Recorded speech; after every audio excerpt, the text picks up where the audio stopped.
মুক্তিযুদ্ধের চেতনা বিক্রি করতে করতে করতে আওয়ামী লীগ শেষ পর্যন্ত মুক্তিযুদ্ধের মতো করেই তাদেরকে বাংলার মানুষ বাহির করে দিয়েছে। এই চেতনা বিক্রি করবেন না।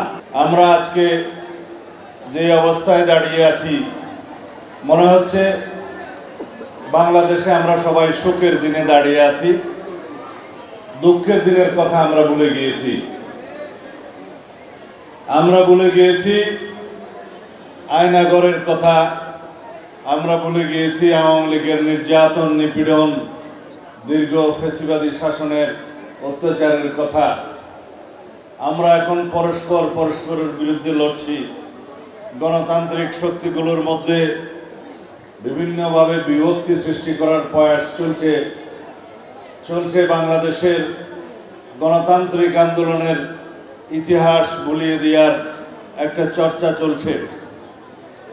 এটি আরেকটি ষড়যন্ত্র। আমরা দেখতে পাই বাংলাদেশের জনগণ নির্বাচনের পক্ষে কথা বললে একটি পক্ষ নির্বাচন ছাড়াই ক্ষমতায় থাকার খায়েশ প্রকাশ করে বিভিন্ন সোশ্যাল মিডিয়ায়।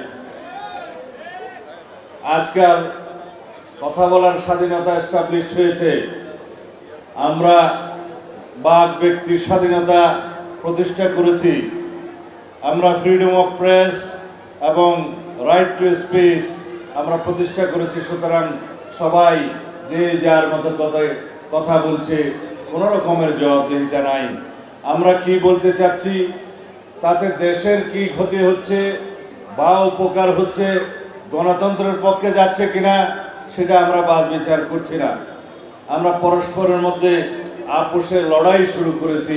এটা কোনোভাবেই ভালো লক্ষণ নয়। আমরা যখন সংস্কারের কথা বলছি, যখন বিচারের কথা বলছি, অনেকেই বলছে আমরা সংস্কার চাই না, আমরা বিচার বিলম্বিত করতে চাই, আমরা শুধু নির্বাচন করছি। এই কথাগুলো কারা বলছে? যারা নির্বাচনে আসলে যাদের জামানত না থাকার কথা তারা বলছে। এই কথাগুলো যারা বলছে তারা অনুপাত ভিত্তিক আনুপাতিক হারে নির্বাচনের কথা যারা বলছে তারাই এই সমস্ত বয়ান দিচ্ছে। তারা আন্দাজে বয়ান দিচ্ছে, বলছে বাংলাদেশের মানুষ আনুপাতিক নির্বাচন চায়।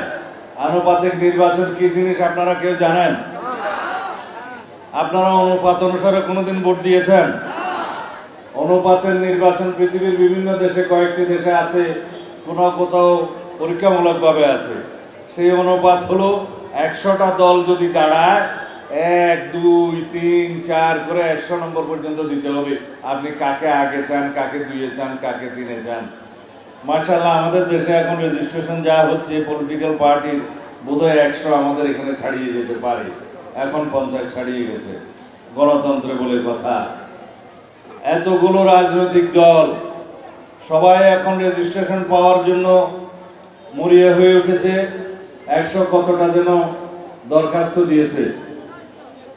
নির্বাচন কমিশন সূত্রে জানা যায়, স্বামী সভাপতি, স্ত্রী সেক্রেটারি, ড্রয়িং রুম হলো পার্টির অফিস, তারাও রেজিস্ট্রেশন চায়।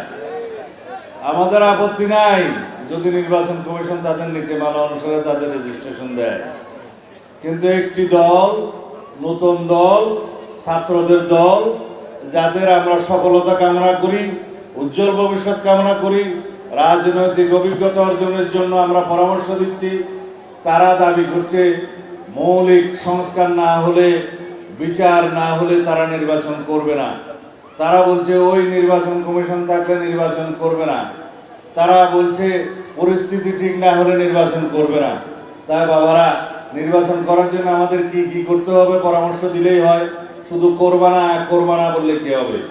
কিভাবে করবে বললে আমরা না হয় পরামর্শ দেব।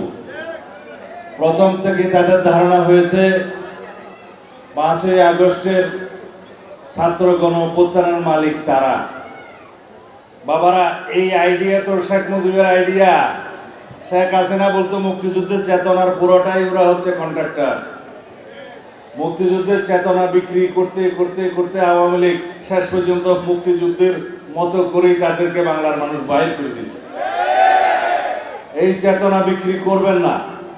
বাংলাদেশের সমস্ত মানুষ গত জুলাই আগস্টের গণ অভ্যুত্থানে অংশগ্রহণ করেছে। সমস্ত রাজনৈতিক দলের নেতা কর্মীরা রক্ত দিয়েছে। শুধু জাতীয়তাবাদী দলের নেতা কর্মীরা, ছাত্রদল, যুবদলের কর্মীরা 422 জন, ক্ষেত্রমতে 700-রও অধিক। বিএনপির যারা রাজনীতি করে তারা শহীদ হয়েছে। যারা শহীদ হয়েছে তাদের তালিকা আমরা এখনো পূর্ণাঙ্গভাবে করতে পারি নাই। 2000-এরও বেশি শহীদ হয়েছে বলে বিভিন্ন পত্র পত্রিকার হিসাব করে আমরা দেখেছি। তাদের প্রকৃত তালিকা এখনো এই সরকার করতে পারে নাই। জাতিসংঘ মানবাধিকার কমিশন ফ্যাক্ট ফাইন্ডিং কমিটি যে রিপোর্ট দিয়েছে, সেই রিপোর্ট অনুসারে তারা বলেছে 1400-র মতো শহীদ হয়েছে। তাদের মধ্যে শতকরা 13% নারী ও শিশু। তাদের মধ্যে যারা নিহত হয়েছে, শহীদ হয়েছে, তারা শতকরা 66টি বুলেট খেয়েছে, যেগুলো মারণাস্ত্রের বুলেট, যেগুলো সামরিক বাহিনীর অস্ত্রে ব্যবহৃত হয়।